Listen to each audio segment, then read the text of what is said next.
लोग इकट्ठे हो गए। तो लड़के जब स्कूल या मदरसा जाते हैं तो कुछ होता है तो देखने खड़े हो जाते हैं। कहा मैं भी देखने खड़ा हो गया कि वहां हो क्या रहा है। तो पता ये लगा एक जलेबी वाले की दुकान थी, है ना, और हलवाई की। उस पर एक फकीर था। फकीर कह रहा था मुझे एक आना पैसा दे। तो उस हलवाई बड़ा कंजूस था। उसने कहा मैं तुझे, उस जमाने में एक आना, वालिद फरमाते हैं एक हफ्ते का खर्चा होता था हमारा, है नहीं, पढ़ाई के जमाने में। तो बोला एक आना मांग रहा, अपनी औकात के हिसाब से मांग, पैसा छदाम वगैरह जो चलते थे कि ये एक आना कैसे दे दूं। उसने कहा मेरी मुंह से निकल गया एक आना, लिहाजा तुझे एक आना देना ही पड़ेगा। उसने कहा अच्छा अब तो धौंस भी जमा रहा, देना ही पड़ेगा, तू मेरा क्या कर लेगा अगर मैं ना दूं तो उस फकीर ने क्या कहा कि अगर तूने ना दिया तो तेरी ये दुकान में पलट दूंगा। और दुकान थी 5 मंजिला बहुत बड़ी बिल्डिंग नखास कोने पे। उस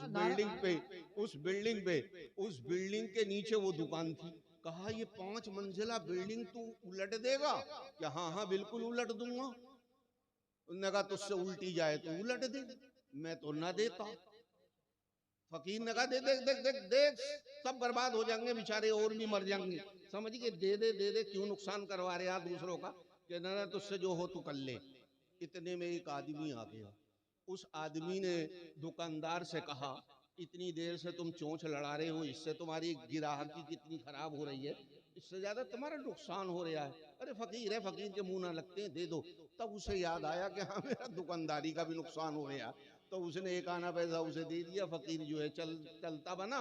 उसके बाद में उस दुकानदार ने उस आदमी से कहा, उसका पहचान का था वो, कि तुमने एक आना क्यों दिलवा दिया? अगर वो इतनी ताकत रखता, है ना, तो भीख की क्यों मांगता?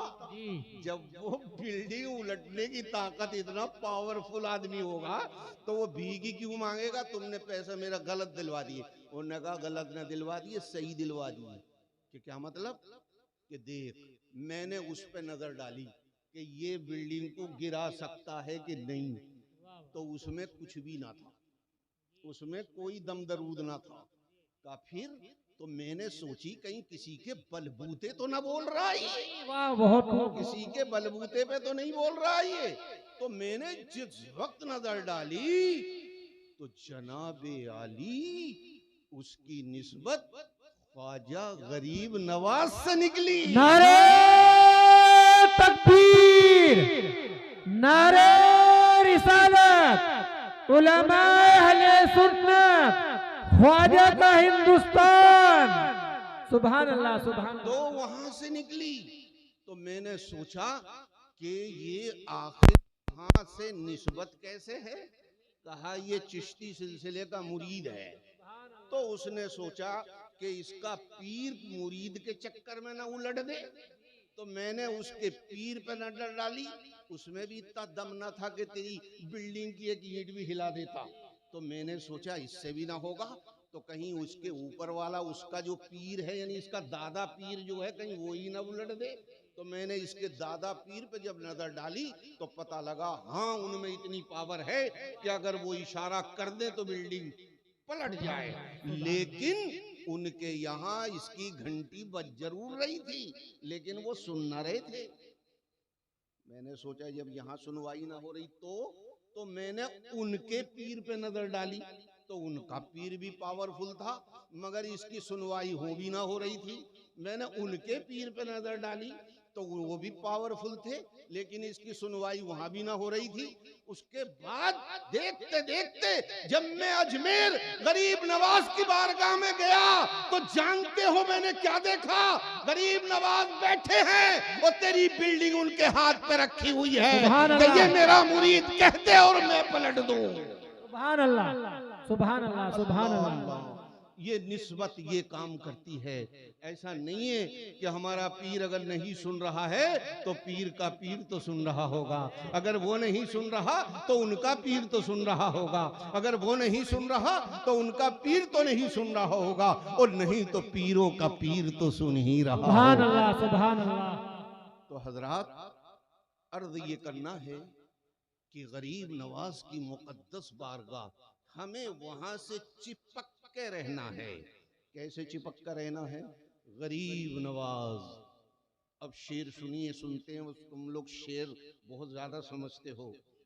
या गरीब नवाज, तुम्हारे दर से, गौर करना, तुम्हारे दर से मेरा बड़ा ताल्लुक है। सुभान अल्लाह। तुम्हारे दर से मेरा बड़ा ताल्लुक है। मैं गरीब बड़ा, तुम बड़े गरीब नवाज। सुभान अल्लाह। मैं सुभान गरीब बड़ा, तुम बड़े गरीब नवाज। या गरीब नवाज, गरीब नवाज की मुकद्दस बारगाह। अब आ जाओ, हिंदुस्तान का ये जोग्राफिया समझो कि हिंदुस्तान की सरजमीन ऐसी सरजमीन है, ऐसी सरजमीन है कि यहाँ पर किसी दूसरे धर्म का पौधा जल्दी उगता नहीं है। आप जानते हो, दुनिया का सबसे बड़ा मुल्क उस जमाने में हिंदुस्तान था, और मक्का हमेशा से पूरी दुनिया की मंडी रही है। पूरी दुनिया का ताल्लुक मक्के का हमेशा से रहा है।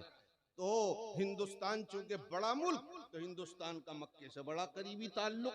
तो यहाँ के ताजिर वहां जाते थे और वहां के ताजिर यहाँ आते थे, यहाँ आते थे। अच्छा, अब जनाब वहां इस्लाम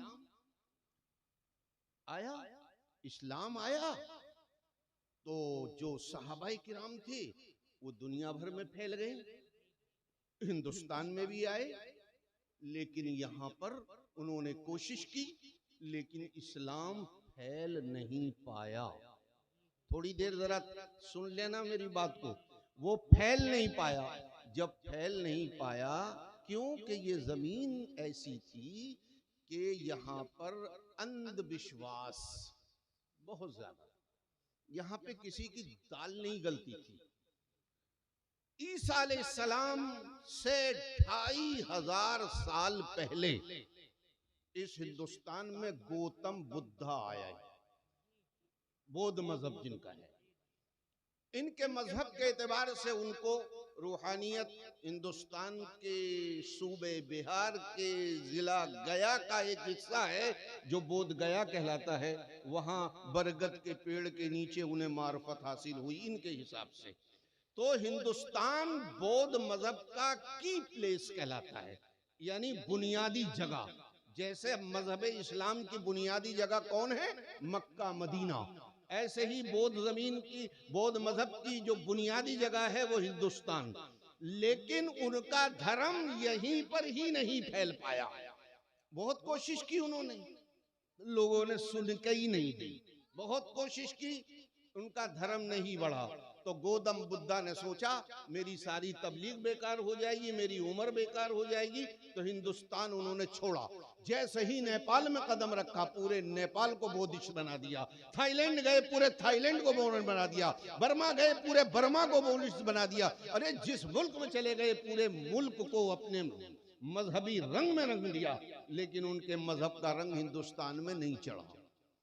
उनका जमाना बीता, हजरत ईसा अलैहिस्सलाम का मुबारक जमाना आया। उनकी मुबारक तालीम ने पूरी दुनिया में धूम मचा दी। हर जगह मजहब ईसा के पैरोकार हुए, लेकिन हिंदुस्तान में उनका मजहब नहीं पल पाया। हद तो ये हो गई कि हिंदुस्तान को उन्होंने, ईसाइयों ने फतेह कर लिया। यहाँ पर 200 साल हुकूमत कर ली, लेकिन यहाँ के लोगों के जिस्म पर तो हुकूमत की, लेकिन उनके दिल से उनके धर्म को वो नहीं निकाल पाए।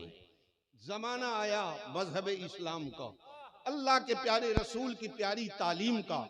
एक सहाबी जिस मुल्क में चला जाए, पूरे मुल्क के लिए इस्लाम का झंडा बुलंद कर देता था। लेकिन हिंदुस्तान में बहुत से सहाबा आए, लेकिन उनकी तालीम ने कोई असर न किया। यहाँ मजहब इस्लाम नहीं हो पाया।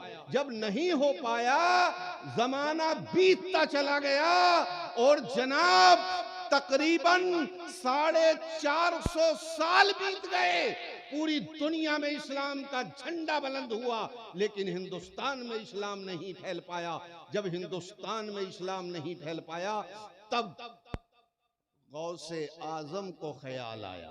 बोलो सुभान अल्लाह। सुभान अल्लाह सुभान कि अल्लाह। ये सरजमीन ईमान के लिए तरस रही है, ये सरजमीन ईमान के लिए तरस रही है। यहाँ ईमान के ताल्लुक से सारे लोग ईमान से गरीब हैं। तो गौसे आजम ने हिंदुस्तानियों पर करम फरमाया और इस सरजमीन को मोइनुद्दीन चिश्ती अजमेरी को अता फरमाया। नारे तकबीर, नारे रिसालत, उलमाए